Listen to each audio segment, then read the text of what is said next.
Hai semuanya, selamat datang di channel Bunda Salsa. Kalau hidupmu udah terlalu serius, terlalu ribet, dan terlalu banyak deadline, sini, duduk bareng kami. Rumahnya cerita menarik, fakta seru, dan konten yang selalu bikin kamu pingin nonton lagi dan lagi. Di sini, kita nggak cuma ngobrol soal satu hal aja. Kadang kita bahas yang lucu, kadang yang bikin mikir, kadang juga yang bisa bikin kamu berkata, kok bisa ya? Jadi, kalau kamu suka konten yang berwarna dan gak ngebosenin, pastikan kamu klik tombol subscribe dan aktifin loncengnya sekarang. Juga, karena tiap harinya, selalu ada sesuatu yang baru menantimu di sini. Siap? Yuk kita mulai perjalanan ini. Jangan lupa, duduk yang nyaman karena ini baru awal dari sesuatu yang seru. Divonis mandul namun berkat keterampilan TKI, bantu suburkan bule cantik. Didin melangkah pelan di trotoar kota Amsterdam, sambil membawa kantong belanja berisi 2 botol susu, 1 bungkus roti, dan sebungkus cabai merah, yang dibeli dari toko Asia. Langganannya, angin sore cukup dingin, tapi langit masih terang. Dia baru pulang dari rumah majikannya, yang hari ini menyuruhnya membersihkan taman belakang. Sepatu kerjanya sudah kusam, jaket buluknya sudah mulai robek di bagian siku. Tapi Didin tak peduli. Yang penting hari ini dia bisa makan enak. Di tengah perjalanannya pulang ke rumah kontrakan kecilnya, Didin melihat seorang wanita bule muda sedang berjalan pelan di trotoar seberang. Perempuan itu jelas sedang hamil besar. Perutnya menonjol sekitar 6 bulan. Tapi langkahnya tidak stabil. Wajahnya pucat. Satu tangannya menopang pinggang, satunya lagi menggenggam ponsel. Tak ada yang mendampingi. Tak ada mobil atau orang di sampingnya. Di belakangnya, kanal air mengalir tenang seperti biasa. Didin sempat menoleh, tapi langsung kembali fokus berjalan. Namun, baru beberapa langkah, dari sudut matanya, ia melihat perempuan itu limbung. Kakinya goyah, langkahnya terseret. Lalu, dalam hitungan detik, tubuh wanita itu jatuh ke depan, keras, tepat dengan bagian perut menyentuh trotoar terlebih dahulu. Tidak sempat menopang diri, hanya suara teriakan kecil yang keluar dari mulut. Didin spontan berbalik dan lari kecil menghampiri. Perempuan itu terbaring dengan wajah meringis kesakitan, tangannya memegangi perut. Nafasnya berat, wajahnya pucat sekali. Sekitar 2 atau 3 warga sekitar langsung datang. Salah satunya seorang pria paruh baya yang dengan cepat memanggil ambulans. Tapi saat melihat kondisi wanita itu, dia menggeleng. Mobil saya di pojok jalan, cepat kita bawa dia duluan, ucap pria itu dengan aksen Belanda yang kental. Didin langsung mengangkat lengan wanita itu, membantu mendudukkannya. Ia tidak tahu harus berkata apa. Darah di trotoar mulai terlihat. Agatha, nama wanita itu, mencoba bicara tapi tidak kuat. Matanya basah. Didin membantu membopongnya masuk ke kursi belakang mobil warga tadi. Duduk di sampingnya. Agatha hanya bisa menggenggam pergelangan tangan Didin kuat-kuat selama perjalanan. Didin hanya bisa menatap wajah wanita yang pucat di sampingnya. Ia tidak tahu siapa dia. Hanya saja dari penampilannya, jelas bukan orang biasa. Jaket woolnya mahal, sepatunya bermerek, tapi sekerong. Semuanya tidak penting. Didin hanya bisa bilang dalam hati, semoga tidak kenapa-kenapa. Setelah sampai rumah sakit, perawat langsung membawa Agatha masuk. Didin tidak bisa ikut masuk ke ruangan. Ayah menunggu di bangku panjang ruang tunggu, menggenggam botol air mineral yang masih dingin di tangan. Waktu terasa sangat lambat. 1 jam, 2 jam. Akhirnya, seorang dokter keluar dan mengabarkan berita yang berat. Bayi dalam kandungan tidak bisa diselamatkan. Keguguran terjadi akibat benturan keras. Tapi yang lebih menghancurkan, pemeriksaan lebih lanjut menunjukkan bahwa Agatha mengalami kerusakan parah di bagian rahim. Ia tidak akan bisa hamil lagi. Permanen. Didin menunduk. Ia tidak mengenal perempuan ini, tidak tahu nama lengkapnya, tapi rasa sesak muncul di dadanya. Tidak lama kemudian, 2 orang lanjut usia datang dengan wajah panik. Seorang wanita paruh baya dan pria elegan berdasi. Orang tua Agatha. Mereka melihat Didin duduk sendirian dan langsung menghampiri. Kamu siapa? Apa kamu yang bersamanya? Saat itu, Tanya pria tua itu. Wajahnya menegang. Didin berdiri kikuk. Tangannya bersih dari noda, tapi ekspresinya gelisah. Saya cuma bantu. Dia jatuh. Saya bawa ke sini bareng warga. Sebelum percakapan lanjut, perawat memanggil mereka. Agatha sudah boleh dijenguk. Di dalam ruangan, Agatha duduk lemah dengan infus di tangan. Air matanya tidak berhenti menetes. Wajahnya kosong. Pandangannya menerawang ke jendela. Dunia di luar tetap sibuk, tapi dunia dalam hatinya hancur. Ibunya langsung memeluknya, tapi Agatha tidak bersuara. Tidak menangis keras. Ia hanya diam seperti boneka yang kehilangan baterai. Nafasnya pelan, lalu ia berkata, nyaris seperti bisikan. Aku tidak bisa punya anak lagi. Ayahnya tak mampu berkata apapun. Ibunya memeluknya makin erat, tapi pelukan itu tidak cukup menguatkan. Beberapa menit kemudian, ketika suasana tenang, Didin mengintip dari pintu. Ia berniat pamit, tapi suara Agatha terdengar pelan. Kamu yang bawa aku tadi? Didin mengangguk pelan. Terima kasih, ucap Agatha lirih. Didin menunduk, hendak pergi. Tapi Agatha menatapnya lagi. Tolong, jangan pergi dulu. Didin diam. Ia tidak tahu harus menjawab apa, tapi ia mengangguk lagi. Dan berdiri di samping ranjang, memegang selimut wanita itu dengan satu tangan. Tidak bicara apa-apa. Hari itu, Didin hanya berniat menolong seseorang. Tapi ia tidak tahu, dari kejadian paling menyakitkan itulah hidupnya akan berubah selamanya.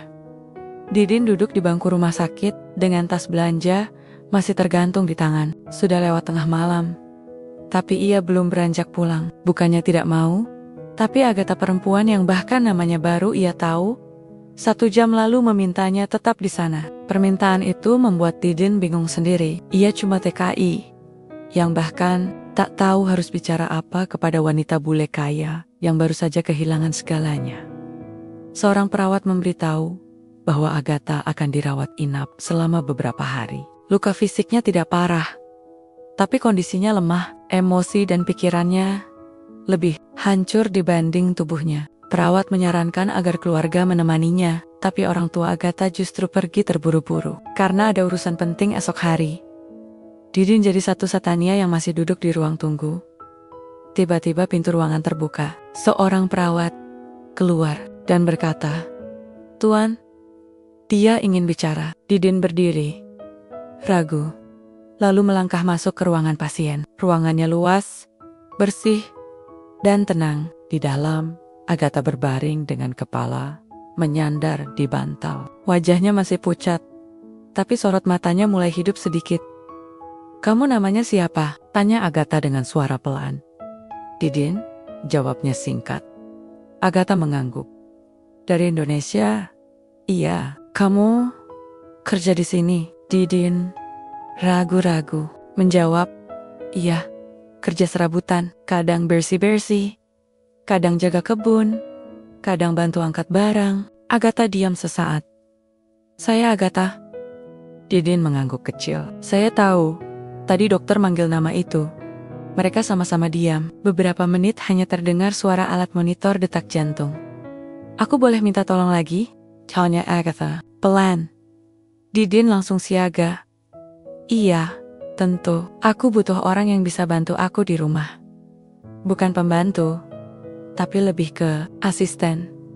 Aku tidak kuat berdiri lama. Kamu bisa bantu sampai aku agak pulih?" Didin bingung. Ia tidak punya pengalaman jadi asisten pribadi orang asing. Tapi melihat mata Agatha yang penuh luka dan nada suaranya yang sungguh-sungguh, ia hanya mengangguk. "Saya bisa bantu," jawabnya, walau dalam hati masih penuh tanda tanya. 2 hari kemudian, Didin datang ke apartemen Agatha. Letaknya di lantai 4 sebuah gedung bergaya klasik. Dari luar, tampak megah. Dalamnya lebih dari itu. Lantai parket kayu, jendela besar, perabotan serba minimalis tapi elegan. Agatha duduk di sofa, mengenakan sweater tebal dan celana longgar. Masih pucat, tapi sudah mulai bisa tersenyum tipis. "Kamu telat 5 menit, katanya pelan. Didin langsung minta maaf. Saya jalan kaki. Busnya penuh tadi.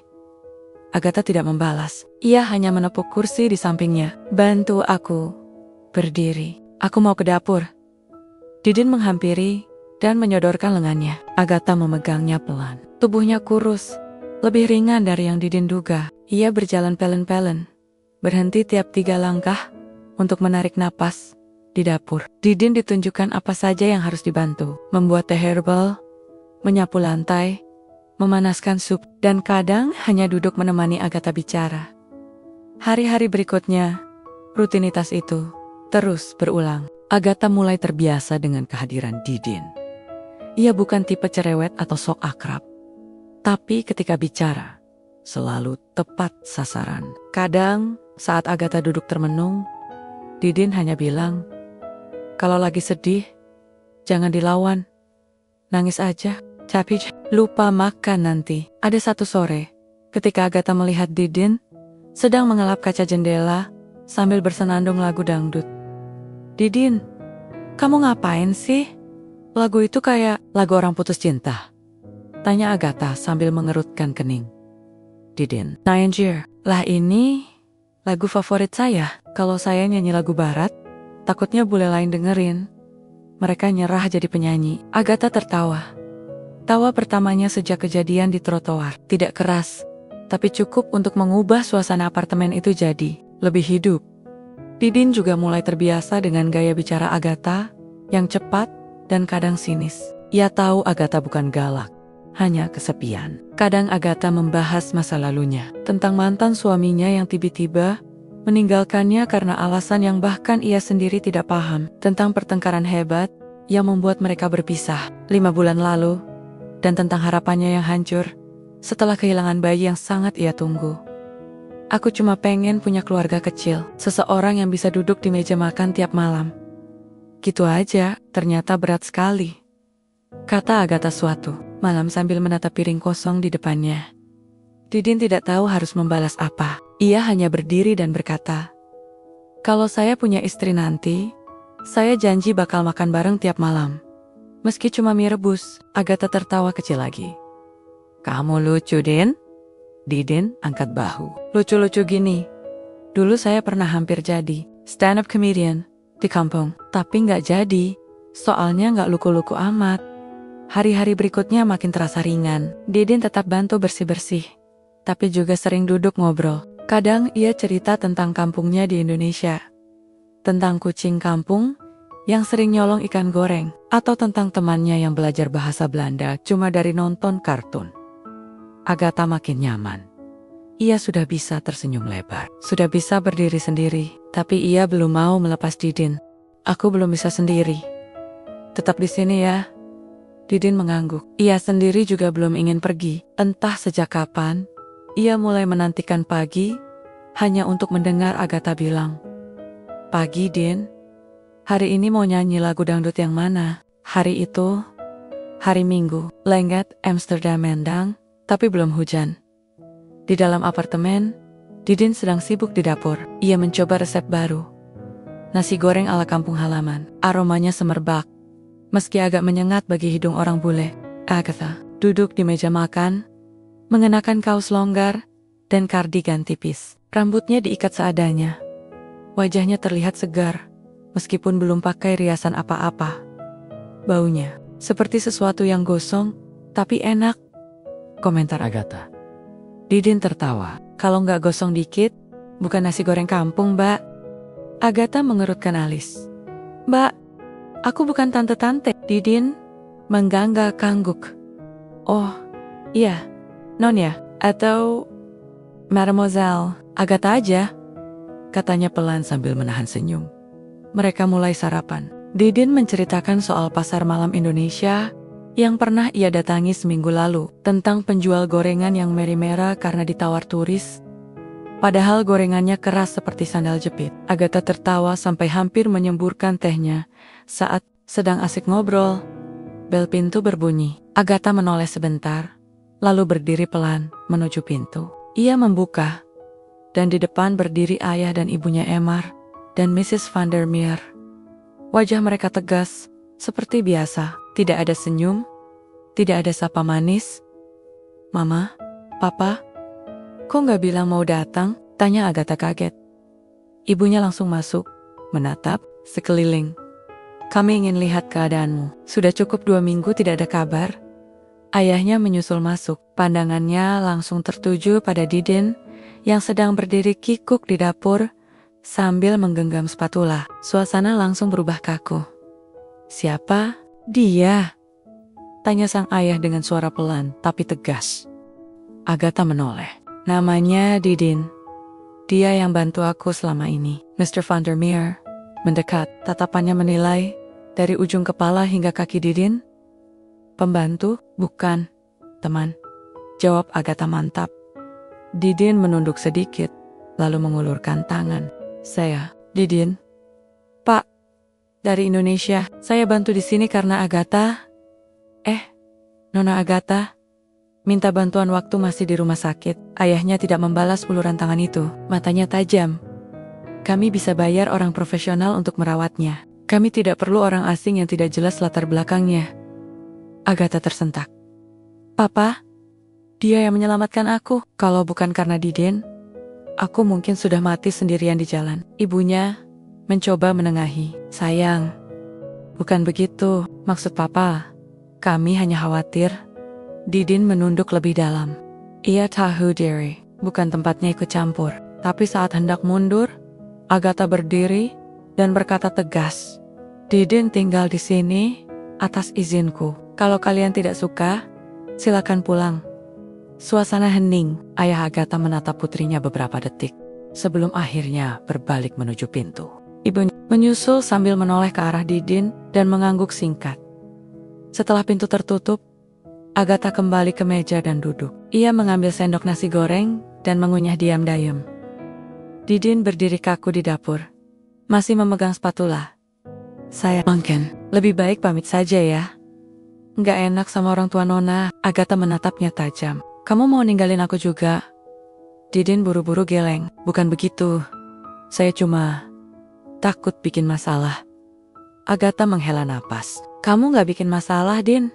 Justru kamu satu-satunya yang bikin aku bisa bangun tiap pagi. Didin terdiam. Lalu, dengan wajah serius, ia meletakkan spatula di meja dan duduk.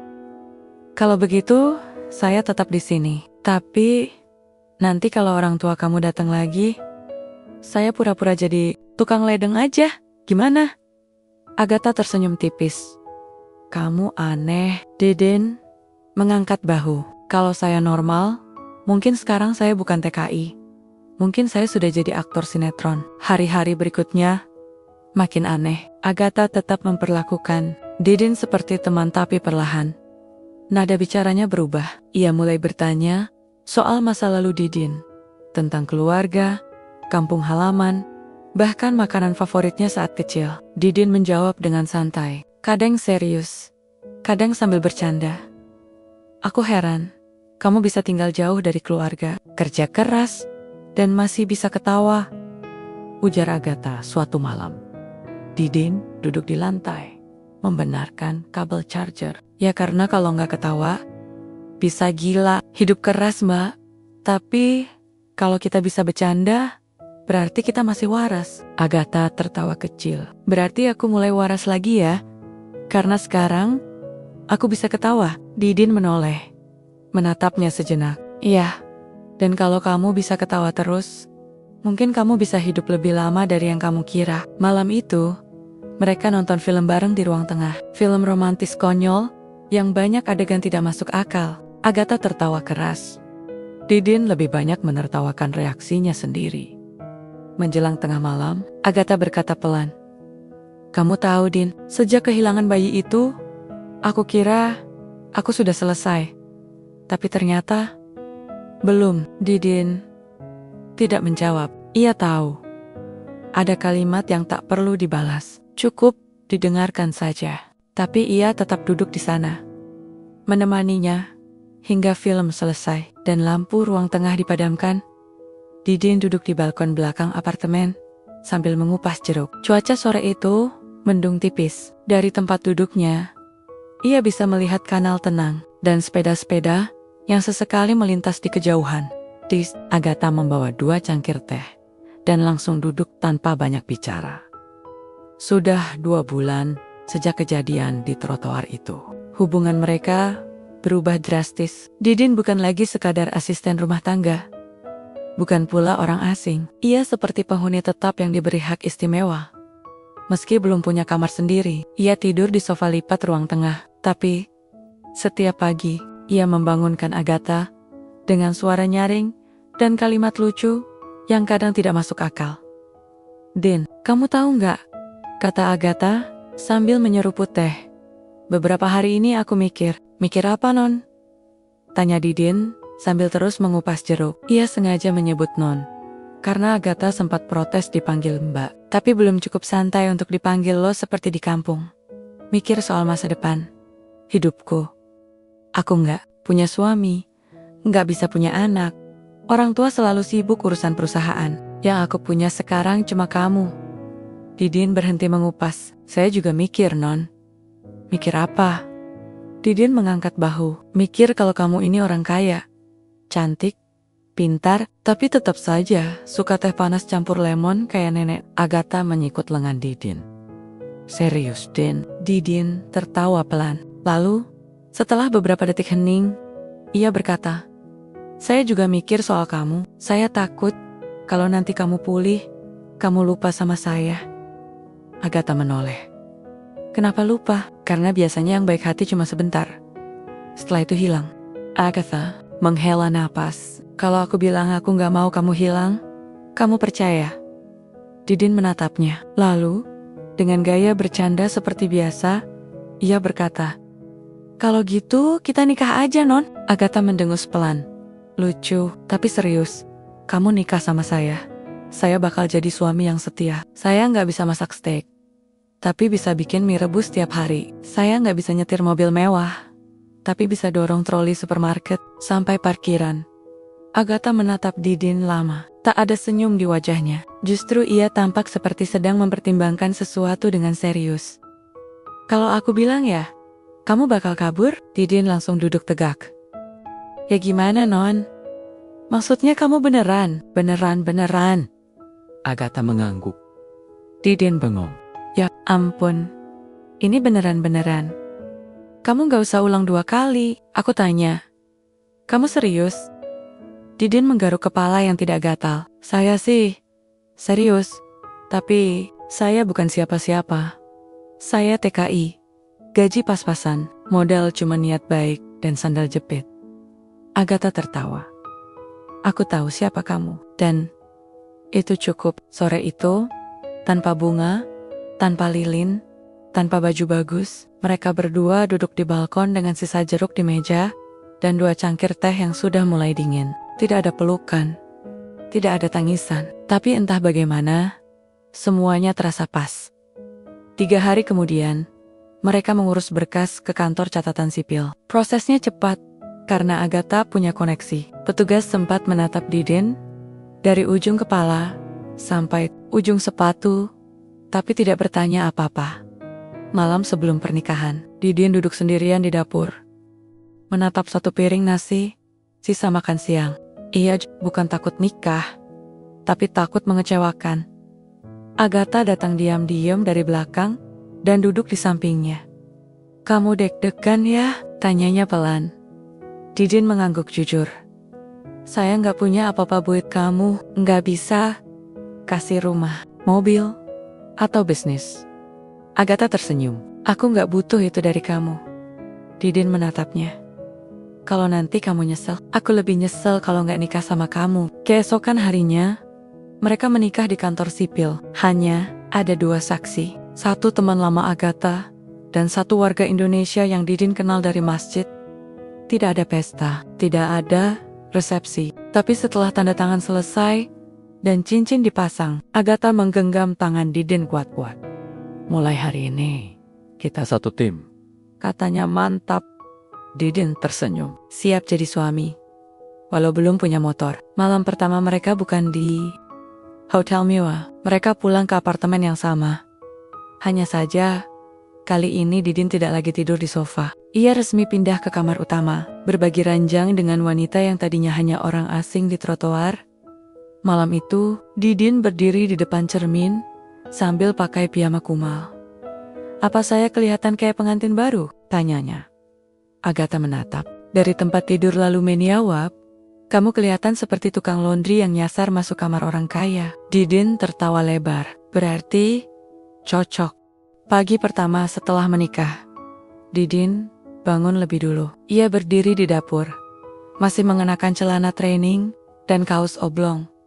Mencoba bikin sarapan. Di depannya, 2 butir telur, 1 roti tawar, dan secangkir teh hangat. Bukan menu mewah, tapi cukup untuk pagi yang tenang. Agatha muncul 15 menit kemudian. Rambutnya masih acak-acakan. Ia melihat meja makan, lalu duduk diam, tidak banyak komentar. Didin tersenyum sambil menyodorkan roti. Sarapan ala Indonesia Belanda, telur ceplok setengah gosong dan teh yang gak terlalu manis, kata Didin. Agatha mengunyah perlahan. "Kamu serius pengen tinggal di sini selamanya?" Didin berhenti mengaduk teh. "Loh, kan udah nikah. Masa saya tinggal di balkon terus?" Agatha nyengir. "Maksudku, kamu gak ada rencana lain? Punya usaha sendiri? Kuliah? Atau kerja di tempat lain?" Didin berpikir sebentar. "Kalau dibilang mimpi, saya pengen punya usaha. Tapi sekarang, yang penting bantu kamu dulu. Yang lainnya bisa nyusul." Agatha diam. Lalu ia menggeser cangkir teh dan menatap Didin. "Kamu tahu perusahaan keluarga kami kan?" Didin mengangguk. "Yang gedungnya tinggi banget, logonya kayak huruf A miring. Itu, aku masih punya saham di sana. Tapi sejak kecelakaan itu, aku berhenti ikut urusan kantor. Rasanya capek." Didin mendengarkan. Ia tidak banyak komentar, hanya menunggu Agatha melanjutkan. "Ayahku sekarang sibuk, tapi mulai khawatir soal regenerasi. Dia sempat bilang, kalau kamu sudah menikah, suruh suamimu datang ke kantor. Lihat dulu siapa dia." Didin tersedak. "Maksudnya saya ke kantor segede itu?" Agatha mengangguk. "Tenang, kamu gak langsung jadi bos. Cuma lihat-lihat dulu." 2 hari kemudian, Didin berdiri di depan gedung megah itu, mengenakan kemeja pinjaman dari temannya sesama TKI dan celana panjang yang digosok semalaman. Sepatunya pinjaman juga, agak sempit, tapi masih bisa dipakai. Di lobi, semua orang tampak sibuk, wajah-wajah profesional berseliweran. Didin merasa seperti karakter salah kostum dalam film serius. Tapi ia tetap maju. Seorang staf mendekatinya. "Anda Didin?" Didin mengangguk. "Iya, saya Didin, suaminya Agatha." Staf itu mengangguk hormat.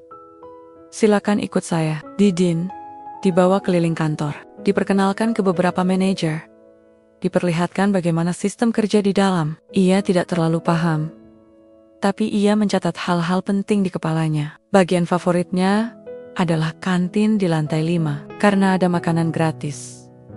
Di ruang pertemuan terakhir, ayah Agatha sudah menunggu. Duduk tegak, mengenakan jas, dan masih dengan tatapan tajamnya. "Jadi kamu ingin tahu tentang perusahaan ini?" Didin menelan ludah. "Sebetulnya, saya cuma pengen tahu satu hal, Pak." "Apa itu?" "Kalau saya kerja di sini, boleh nggak tiap Jumat bawa bekal dari rumah? Soalnya masakan istri saya lebih enak daripada makanan kantin." Ayah Agatha tidak tertawa, tapi salah satu manajer di belakangnya menyembunyikan senyum. Didin tetap tenang. Kemudian ayah Agatha berkata pelan, "Kamu tidak lucu, tapi kamu jujur. Itu modal bagus." Didin mengangguk. "Saya nggak bisa banyak hal, Pak. Tapi saya pekerja keras. Dulu saya bersihin toilet hotel sendirian, 10 kamar sehari. Nggak ada yang ngeluh. Saya juga nggak ngeluh." 1 minggu setelah kunjungan itu, Didin dipanggil lagi. Kali ini, ia ditugaskan membantu di salah satu anak perusahaan, bagian logistik. Posisi kecil, tapi penting. Ia mulai dari bawah, sama seperti dulu, saat kerja kasar. Tapi kali ini, ia lebih bersemangat, bukan hanya karena gaji, tapi karena ia tahu, setiap langkahnya bukan cuma buat dirinya sendiri. Agatha menemaninya dari jauh. Mereka bertukar pesan, Tiap siang, kadang Agatha mengirim foto makan siangnya, kadang Didin membalas dengan foto dirinya nyapu gudang pakai sapu pendek. Suatu malam, Didin pulang dengan wajah kotor dan tubuh letih. Tapi begitu masuk, ia langsung berseru, "Sayang, aku berhasil mindahin 3 palet barang sendirian." Bos sampai geleng-geleng. Agatha sedang duduk di sofa, membaca dokumen. Ia menoleh dan tertawa. "Kamu kerja di perusahaan besar tapi bangga bisa mindahin barang?" Didin duduk di lantai sambil melepas sepatu. "Ya, kapan lagi mindahin barang di perusahaan gede? Dulu mindahin galon di warung. Gak ada yang muji." Sejak saat itu, hari-hari Didin berubah. Ia tidak lagi menghabiskan waktu penuh di rumah. Tapi hubungan mereka tetap hangat. Mereka sarapan bareng, ngobrol malam hari, dan akhir pekan selalu dihabiskan bersama. Entah jalan-jalan ke taman, atau sekadar nonton TV di ruang tengah. Agatha mulai tersenyum lebih sering. Dan Didin, dengan segala kekonyolannya, membuat hidup Agatha terasa ringan. Kadang ia datang ke rumah, bawa oleh-oleh sepele, seperti keripik pedas atau sabun wangi murah yang ia temukan di toko diskon.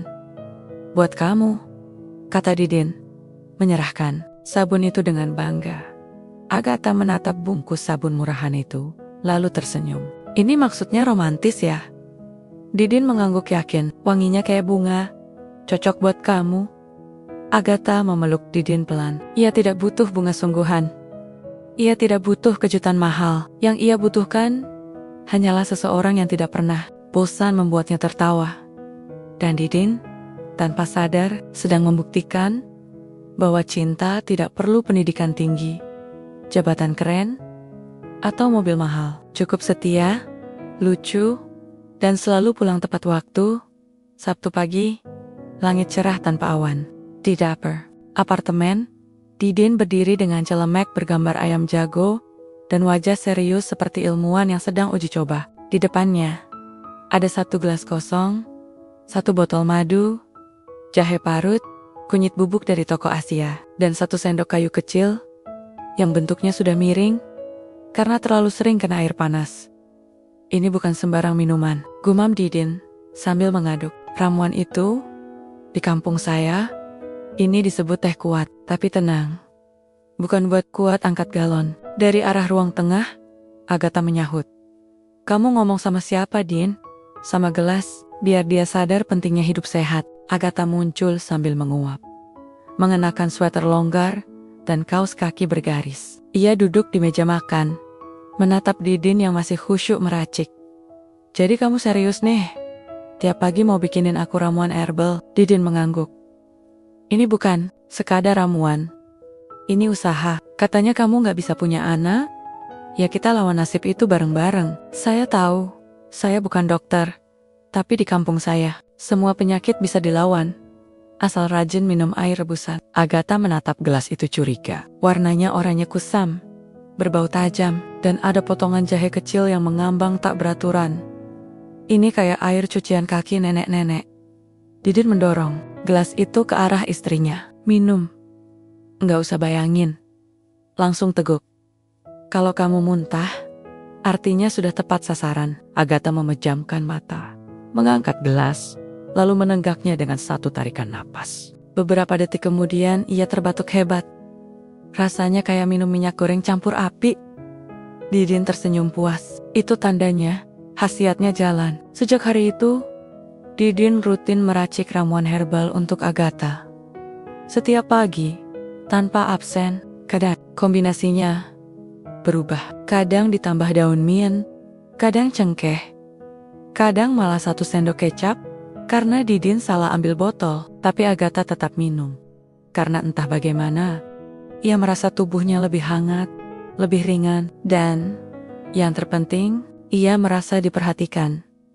3 bulan berlalu sejak mereka menikah. Didin kini bekerja di bagian operasional gudang perusahaan. Ia sudah hafal rute truk pengiriman dan nama-nama sopir yang suka curi-curi tidur di dalam mobil. Walaupun pekerjaannya melelahkan, Didin tidak pernah pulang tanpa senyum. Setiap malam, ia pulang dan duduk di sofa sambil lepas sepatu. Lalu, dengan nada bangga, ia selalu bilang, Hari ini saya nyapu lantai gudang 2 kali. Pertama karena kotor. Kedua karena saya lupa sapu pertama tadi belum bersih. Agatha menatapnya dengan tatapan geli. Tapi malam itu berbeda. Dan aku telat haid, katanya pelan. Tanpa basa-basi, Didin yang sedang membuka bungkus mie instan langsung menoleh. Telat, telat, telat beli pembalut atau telat yang itu? Agatha mengangguk. Sudah hampir 2 minggu. Didin berdiri. Panik. Kita ke dokter sekarang? Tenang. Aku sudah beli alat tes. 2 garis. Didin berdiri mematung. Lalu, seperti orang linglung, ia duduk kembali, berdiri lagi, lalu tertawa kecil. Ini serius. Agatha mengangguk. Lagi. Aku juga belum percaya. Tapi sepertinya aku hamil. Didin menutup mulutnya dengan kedua tangan. Wajahnya seperti anak kecil yang baru dapat sepeda. Lalu ia berseru. Itu berarti ramuannya berhasil. Kunyit kampung saya menang lawan vonis dokter bule. Agatha menahan air matanya. Aku takut. Ini cuma harapan palsu. Aku pernah kehilangan. Didin menghampirinya, menggenggam tangannya dengan lembut. Kita jaga bareng-bareng. Kali ini enggak sendiri. Esok harinya, mereka ke dokter kandungan. Pemeriksaan dilakukan dengan cermat. Dokternya perempuan. Ramah, tapi serius. Setelah beberapa menit menatap layar monitor dan memeriksa data, ia berkata, "Well, selamat. Ini kehamilan sehat, semuanya terlihat bagus. Bahkan, rahim Anda tampak sangat subur." Agatha menoleh ke Didin yang sudah senyum lebar seperti orang menang undian. Saya tahu, Bu Dokter, di Rama kami. Tiap pagi saya kasih teh ajaib, campuran rempah lokal. Racikan tangan sendiri, jangan-jangan itu kuncinya, kata Didin penuh percaya diri. Dokter tersenyum. Apapun yang Anda lakukan, teruskan. Tapi, jangan berlebihan ya Pak. Sepanjang perjalanan pulang, Didin tidak berhenti bicara. Ia cerita rencana nama bayi, pilihan warna kamar, sampai ide beli ayam hidup biar rumah terasa seperti di kampung. Agatha hanya bisa geleng kepala. Kita belum tahu jenis kelaminnya. Kalau cowok, saya ajari main layangan. Kalau cewek, saya ajari nyapu sambil nyanyi. 2 minggu kemudian, kabar kehamilan Agatha sampai ke telinga orang tuanya. Mr. Vandermeer datang ke apartemen dengan wajah datar. Kami dengar kabar baik. Saya terkejut, tapi juga lega. Didin berdiri di sudut ruang tamu menggenokkan baju. Ia mengangguk sopan. Saya juga terkejut, Pak. Tapi saya janji, bakal jaga anak Bapak dan cucu Bapak semaksimal mungkin. Meski saya nggak punya gelar, saya punya waktu, tenaga, dan cinta yang nggak pernah cuti. Ayah Agatha tidak menjawab, tapi kali ini, ia menepuk bahu Didin sebelum pulang. Agatha semakin hari, semakin bersinar. Wajahnya cerah, tubuhnya lebih sehat dari sebelumnya. Setiap pagi, ia menunggu Didin menyodorkan gelas teh anehnya. Dan setiap malam ia tertidur dengan senyum kecil, karena candaan suaminya yang tak pernah habis. Dan Didin, meski tubuhnya capek setelah kerja, selalu punya tenaga lebih untuk mengusap perut istrinya sebelum tidur. Sambil bicara pelan, "Dek, di dalam situ, tolong bikin kamar jangan sempit-sempit ya. Kasih mama kamu ruang buat napas. Jangan tendang-tendang terus." Agatha menoleh sambil tersenyum. "Kamu ngomong sama bayi? Apa sama perutku?" "Dua-duanya. Biar adil." Malam itu, tak ada cahaya mewah, tak ada lilin romantis. Hanya 2 orang biasa di kamar kecil mereka, saling menjaga dengan cinta sederhana. Tapi dari sanalah, sebuah keajaiban sedang tumbuh pelan-pelan. Didin duduk di kantin perusahaan dengan seragam biru tua dan rompi reflektif. Di hadapannya sepiring kentang goreng dan sepotong schnitzel yang terlalu kering. Di sekelilingnya, para pekerja logistik asyik mengobrol sambil menyeruput kopi. Tapi Didin, hari itu tidak banyak bicara, pikirannya terbang. Di rumah, Agatha sedang hamil 4 bulan. Kandungannya sehat, nafsu makannya kembali. Setiap sore mereka jalan kaki keliling blok, kadang sambil pegang es krim, kadang cuma ngobrol soal nama bayi. Tapi Didin merasa Waktunya tidak cukup hanya jadi staf gudang. Ia ingin lebih. Satu sore, saat ayah pulang, Agatha sedang duduk di meja makan sambil membaca laporan keuangan perusahaan. Kamu pernah mikir nggak, Din? Kalau kamu bisa pegang posisi lebih tinggi? Didin mencuci tangan, lalu duduk. Maksudnya, jadi bos gudang? Agatha menggeleng.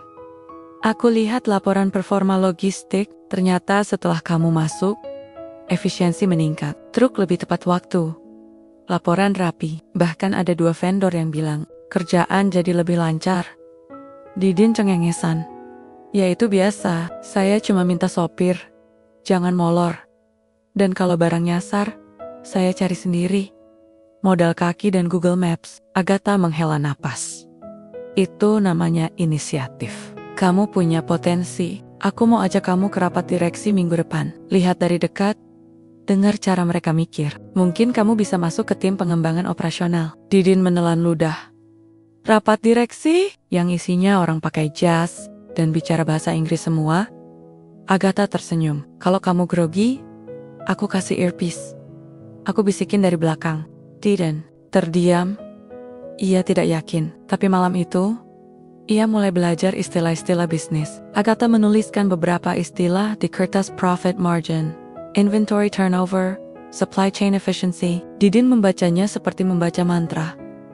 Ini kayak hafalan, ujian nasional.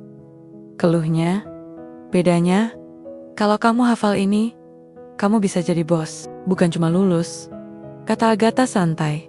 Hari rapat tiba, Didin mengenakan setelan jas pinjaman, dasi yang terlalu sempit, dan sepatu kulit milik seorang staf keuangan yang 2 ukuran lebih kecil. Di dalam lift menuju lantai paling atas, ia berusaha mengatur napas.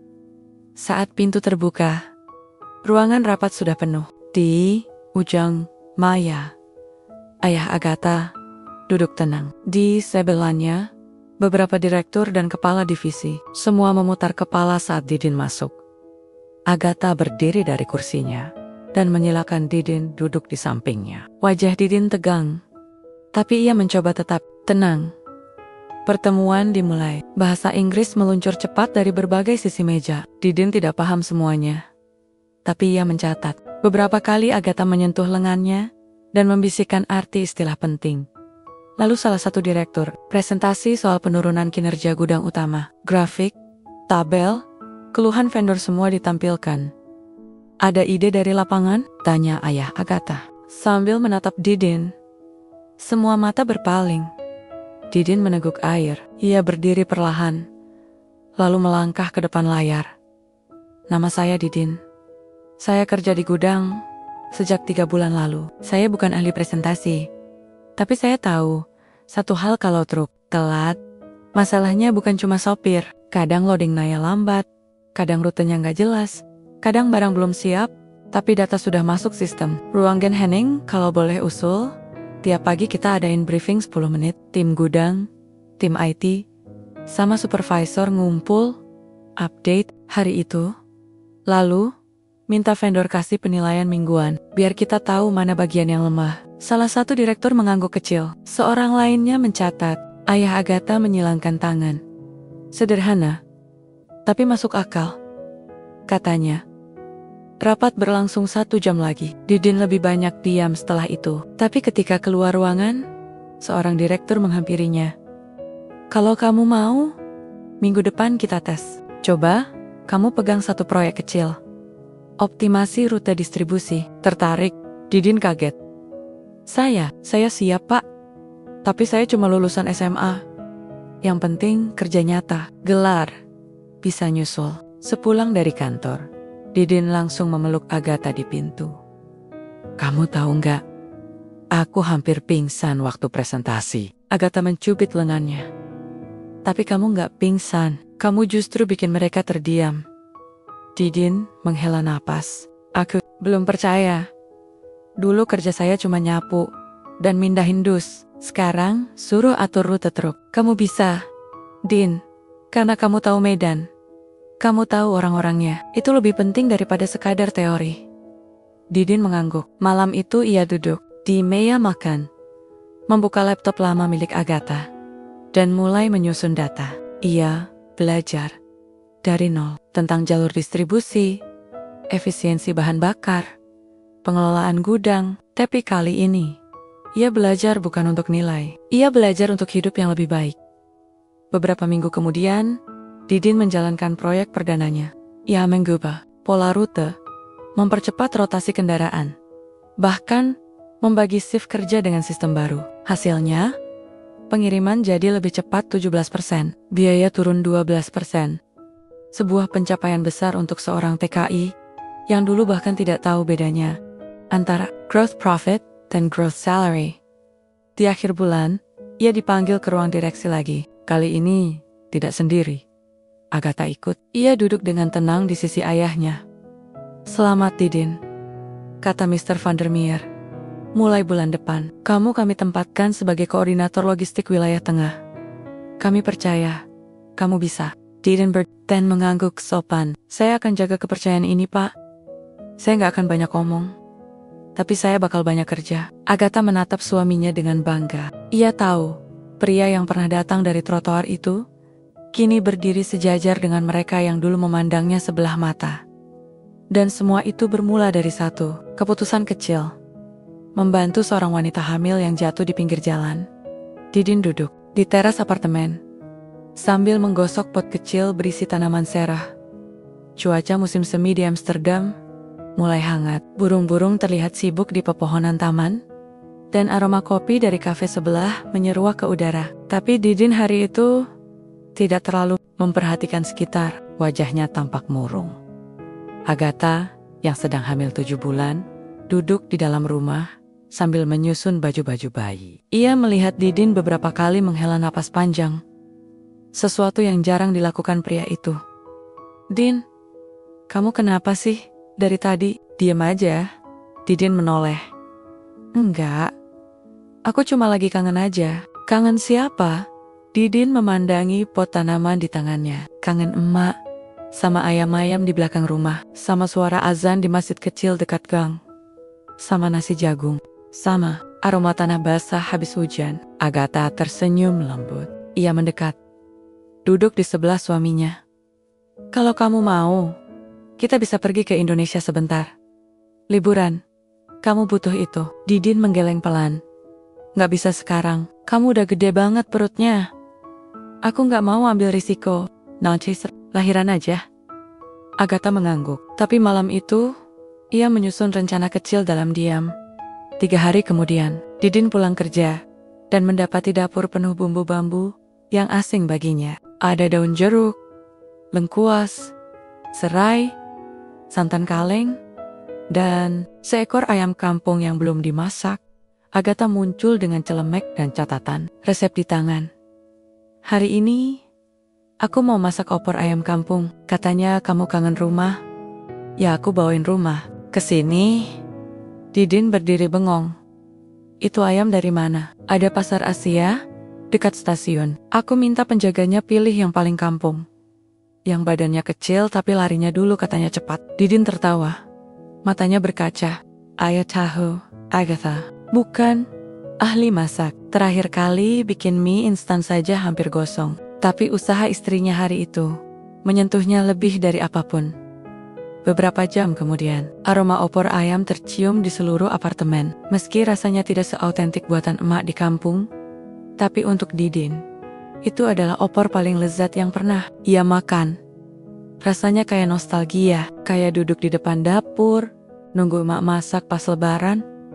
Agatha tersenyum puas. "Aku belajar dari YouTube 3 jam tadi. Tapi ayamnya keras ya. Kalau ayam kampung empuk, itu bukan ayam kampung, itu ayam sok kota," balas Didin sambil mengunyah penuh semangat. Malam itu, Didin duduk di samping tempat tidur, mengusap lembut perut Agatha. "Kamu tahu nggak, Dek, nanti kalau kamu lahir, kamu bakal diajak ke Indonesia. Kita keliling sawah, makan di warung tenda. Kamu diajarin naik sepeda sama kakek nenekmu, biar kamu gak lupa asal bapakmu dari mana." Agatha memejamkan mata. Tangannya menggenggam tangan Didin erat. "Aku senang kamu gak berubah, Din. Padahal sekarang kamu udah punya jabatan di perusahaan, disegani banyak orang. Tapi kamu tetap orang yang dulu, yang lucu, yang sederhana, yang gak pernah marah kalau aku minta gendong. Didin tersenyum. Kalau aku berubah, siapa nanti yang bikin kamu teh jahe tiap pagi? Agatha tertawa. Dan siapa yang bisa masak telur dadar gosong seenak buatanmu? Beberapa hari kemudian, perusahaan tempat Didin bekerja mengadakan acara keluarga karyawan. Sebuah gathering di taman luas pinggiran kota, lengkap dengan tenda-tenda makanan dan arena bermain anak.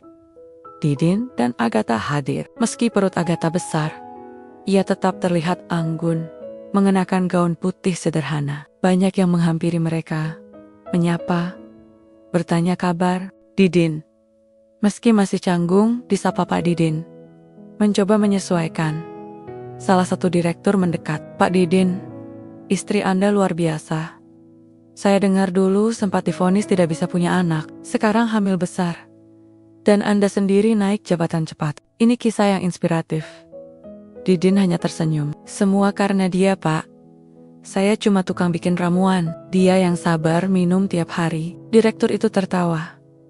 Di tengah acara, anak-anak berlarian sambil membawa balon. Didin memperhatikan mereka dengan pandangan kosong sejenak, lalu membisikkan sesuatu ke telinga Agatha. Kalau anak kita lahir, kamu mau kasih nama siapa? Agatha berpikir. Kalau cowok, aku pengen nama yang kuat, tapi sederhana. Kalau cewek, yang lembut, tapi tangguh. Didin mengangguk. Kalau cewek, gimana kalau namanya Tri Rejeki? Agatha terbatuk. Dan kamu yakin mau anak bule dikasih nama Sri Rejeki? Nanti pas dia sekolah, susah nyebutnya Didin Nayenjer. Biar bule-bule itu belajar nyebut nama Indonesia. Sekali-kali, kita yang bikin mereka lidahnya keseleo. Agatha meninju pelan lengan suaminya. Malam setelah acara, saat mereka sudah pulang dan rumah kembali tenang, Didin berdiri di dapur, menatap kalender. Ia menyadari waktu berjalan cepat. Rasanya baru kemarin ia bertemu Agatha dalam keadaan penuh luka. Dan sekarang mereka menanti kelahiran anak pertama. Ia mengambil selembar kertas dan mulai menulis daftar kecil. Belikan Agatha sandal baru yang empuk. Siapkan tas bersalin video call emak. Seminggu sekali belajar pijat punggung untuk ibu. Hamil masak opor ayam sendiri, minimal sekali sebelum lahiran. Ketika Agatha muncul di belakangnya dan membaca daftar itu, ia berkata pelan, "Kamu memang bukan pria sempurna, Din, tapi kamu bikin hidup ini terasa sempurna." Didin menoleh. "Ya, itu karena kamu tahu caranya bikin opor." Agatha memeluk suaminya dari belakang. Perutnya menempel di punggung Didin. Hangat, tenang, aman. Dan di momen itu, mereka tidak lagi merasa jauh dari manapun. Tidak dari kampung halaman, tidak dari keluarga, tidak dari masa lalu. Karena rumah sesungguhnya sudah mereka bangun di dalam hati, satu sama lain. Hari itu hujan deras di Amsterdam, lengket Kalibu. Suara petir sesekali terdengar, dan angin menderu di antara gedung-gedung. Didin baru saja sampai di rumah setelah lembur di gudang cabang barat. Celananya basah, jaketnya basah, bahkan kaos kakinya juga basah karena kebanjiran di trotoar. Tapi begitu buka pintu, ia langsung lupa soal air hujan. Agatha berdiri di tengah ruang tamu dengan wajah panik. Celana tidurnya basah kuyup. Bukan karena hujan, tapi karena ketubannya pecah. Didin, Ernia Kellywer barusan banget. Didin yang masih memegang helm, langsung menjatuhkannya ke lantai. Astagfirullah, ini beneran pecah ketuban? Kamu enggak, pipis sembarangan kan? Agatha nyaris mau melempar bantal ke suaminya. Ini serius, Din. Aku mau lahiran. Didin langsung bereaksi seperti karakter film laga. Ia membuka lemari, mengambil koper bersalin, menyambar handuk, jaket, sepatu bayi yang belum dipakai, dan botol kecap manis. Kamu ngapain bawa kecap? Teriak Agatha. Refleks, ini biasanya buat ramuan. Maaf. Ia menelepon taksi sambil mencoba membantu Agatha berjalan ke depan pintu. Tapi tentu saja, di saat genting seperti itu, sinyal ponselnya tiba-tiba lenyap, dan taksi online malah minta waktu tunggu 20 menit. Nggak bisa. 20 menit itu udah bisa jadi 2 anak, kata Didin sambil menggendong koper dan memeluk Agatha. Akhirnya, tetangga lantai bawah yang kebetulan melihat kepanikan mereka langsung menawarkan mobil. Seorang pria tua berambut putih dengan mobil kecil merek Fiat. Cepat masuk, saya antar. Di dalam mobil, Agatha duduk di kursi belakang, sambil mengerang menahan kontraksi. Didin duduk di sampingnya. Tangannya tak henti mengelus punggung istrinya. Sabar, sayang. Nafas, hembus, tarik, hembus. Kayak waktu kamu ngamuk lihat aku beli blender baru. Agatha menggigit bibirnya. Kalau kamu bercanda lagi, aku yang duluan pingsan sebelum bayinya lahir. Maaf, aku gugup. Biasanya kontraksi itu di film-film. Ini asli. Begitu sampai di rumah sakit, mereka disambut tim medis yang sigap. Agatha langsung dibawa masuk ke ruang bersalin. Didin ditahan di luar sebentar untuk ganti baju steril. Ia mengenakan baju biru longgar, masker, dan penutup kepala yang membuatnya mirip penjual bakso keliling. Di ruang bersalin, Agatha sudah berbaring. Wajahnya tegang, tangannya mencengkeram spray. Dokter wanita dan 2 perawat berdiri di sisi ranjang, memberi instruksi tenang. Didin masuk dan langsung memegang tangan istrinya. Aku di sini. Aku gak bakal kemana-mana. Agatha menoleh. Kalau kamu pingsan, aku cerai. Didin tertawa kecil, meski jantungnya berdetak tak karuan. Kontraksi datang makin sering. Agatha menjerit, matanya berair. Didin menggenggam tangannya erat-erat, ikut merasakan ketegangan dan sakit itu dalam diam. Nepas, tarik, buang lagi. Nepas, tarik, buang, kata dokter. Waktu terasa melambat. Didin berkali-kali mengusap keringat di dahi Agatha dengan tisu. Kadang ia memejamkan mata, berdoa pelan dalam hati. Dalam bahasa Sunda, ia berbisik, Ya Allah, salametkeun ieu budak jeung ibuna. Kumaha we karana, asal maranehna salamet, abdi ikhlas. Dan akhirnya, tangisan kecil memecah ruangan. Dokter mengangkat bayi mungil yang baru lahir ke atas. Seorang bayi perempuan dengan kulit merah muda, suara lantang, dan tangan mengepal. Agatha langsung menangis. Didin berdiri mematung. Itu anak kita. Dokter tersenyum. Ya Pak, selamat bayi perempuan, sehat dan kuat. Didin tidak langsung menjawab. Matanya berkaca. Ia berjalan pelan ke sisi dokter, lalu menatap bayi itu dengan wajah seperti baru melihat keajaiban dunia. Astagfirullah. Beneran ini keluar dari perut kamu, katanya ke Agatha. Agatha menangis sambil tertawa. Iya, dan dia mirip kamu. Kasihan dia, Didin membisik. Tapi alhamdulillah. Perawat membungkus bayi itu dengan selimut putih, lalu menyerahkannya ke Agatha. Didin duduk di sampingnya, merangkul bahunya. Mereka berdua menatap bayi itu tanpa berkata-kata, hanya air mata bahagia yang jatuh perlahan. Namanya siapa? Tanya perawat. Didin dan Agatha saling berpandangan. Namanya Aira, jawab Agatha akhirnya. Era, Didini, Vander, Mayor Didin menoleh cepat. Kenapa ada Didini? Itu kayak versi cewek dari Didin. Agatha tersenyum. Biar dia gak lupa, ayahnya orang kampung, tapi luar biasa. Didinian. Kalau gitu, kita kasih nama Tengah Sabar. Karena lahirnya nunggu bertahun-tahun, kabar kelahiran Aira tersebar cepat. Mr. Vandermeer datang 2 jam kemudian, menatap cucunya dengan ekspresi yang sulit ditebak. Ia menyentuh kepala bayi itu perlahan, lalu menoleh ke Didin. Terima kasih, kamu telah mengembalikan kebahagiaan anak saya. Didin hanya tersenyum. Ia tidak butuh pujian, ia hanya butuh anak dan istrinya selamat. Di rumah sakit itu, di ruangan kecil dengan dinding putih dan aroma antiseptik, sebuah keluarga baru resmi dimulai. Bukan keluarga sempurna, bukan dari latar belakang kaya atau sekolah tinggi, tapi keluarga ini dibangun dengan cinta, perjuangan, dan sedikit jahe setiap pagi. Didin duduk di kursi plastik, menggendong Aira untuk pertama kalinya. Bayi mungil itu menggeliat dalam pelukannya, lalu diam. Didin menatapnya lama, lalu berbisik pelan. Dek, kamu lahir dari rahim yang pernah dianggap rusak, tapi kamu buktikan bahwa keajaiban itu nyata.